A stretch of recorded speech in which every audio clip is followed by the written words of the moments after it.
Hello అండి. Welcome to మంచారా. ఇవాళ మీకు నేను మా గార్డెన్‌లో పండిన ప్యాషన్ ఫ్రూట్ జ్యూస్ చూద్దాం అనుకుంటున్నాను. దీన్ని ఆర్గానిక్‌గా పండించానని మీకు ప్రీవియస్ వీడియోలో చూపించాను కదండీ! అందులో ఒకటి బాగా పండింది. దాన్ని తెచ్చాను. ఇవాళ దాని జ్యూస్ ఎలా చేస్తారు, దీన్ని ఎలా ఉపయోగిస్తామనేది చూపిస్తానండి.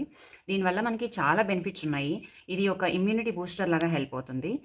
అలానే దీని వాడకం వల్ల మనకి ఒక స్కిన్ గ్లో అనేది ఉంటుంది. క్యాన్సర్‌కి ఒక రెమెడీ లాగా పనిచేస్తుందనమాట ఇది. చూసారా, ఇది హాఫ్గా కట్ చేసుకొని దీని పల్ప్ ఇలా ఉంటుంది. నేను దీన్ని కప్లోకి తీసుకుంటున్నాను.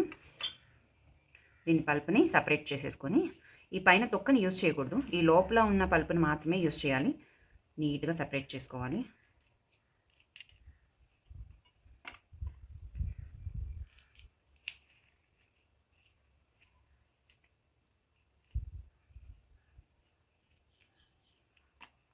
దీని గింజలు మన దోసకాయలా ఉంటాయి కదా, లోపల పల్పు అలా ఉంది చూడండి. దీన్ని బాగా స్మాష్ చేస్తున్నాను.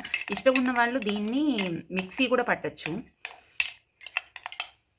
ఇది చాలా మంచిది హెల్త్కి. హెయిర్ గ్రోత్ అవుతుంది, మంచిగా స్కిన్ గ్లో అవుతుంది. బ్రౌన్ షుగర్, ఇక్కడ నేను బ్రౌన్ షుగర్ తీసుకుంటున్నాను. ఇక్కడ నాకు ఒక కాయ ఉంది కాబట్టి నేను ఒక 4 స్పూన్స్ తీసుకుంటున్నాను. వైట్ షుగర్ కూడా తీసుకోవచ్చు, అది మన ఇష్టం. జాగరీ పౌడర్ అయితే ఇంకా మంచిది. కొంచెం హెవీ స్వీట్ అయిపోతుంది అని అనుకున్నప్పుడు కొంచెం నేను సాల్ట్ తీసుకుంటున్నాను. కొంచెం అంటే కొంచెం, పించ్ ఆఫ్ సాల్ట్ తీసుకొని ఇది బాగా మిక్స్ చేస్తున్నాను. మిక్స్ చేసిన తర్వాత కొన్ని వాటర్, ఫస్ట్ అన్ని వాటర్ పోసేసుకోకుండా కొన్ని వాటర్ పోసుకోండి. ఇప్పుడు బాగా మిక్స్ చేయండి.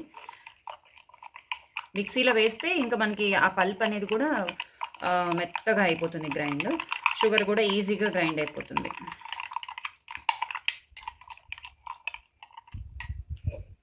కరిగిపోతుంది అది. ఎంత బాగుందో చూసారా. మీరు కూడా మీ టెర్రస్లో ఆర్గానిక్గా మీరు పండించుకోండి. అలానే అవకాశం లేని వాళ్ళు బయట నుంచి అయినా సరే ఆర్గానిక్, ఎగ్జాటిక్ ఫ్రూట్ అంటారు వీటిని, ఇలాంటి వాటిని తెచ్చుకొని మనం కూడా అందరం హెల్తీగా ఉండడానికి ట్రై చేద్దాము. నచ్చిందా మీకు? నచ్చితే లైక్ చేయండి, షేర్ చేయండి, కామెంట్ చేయండి.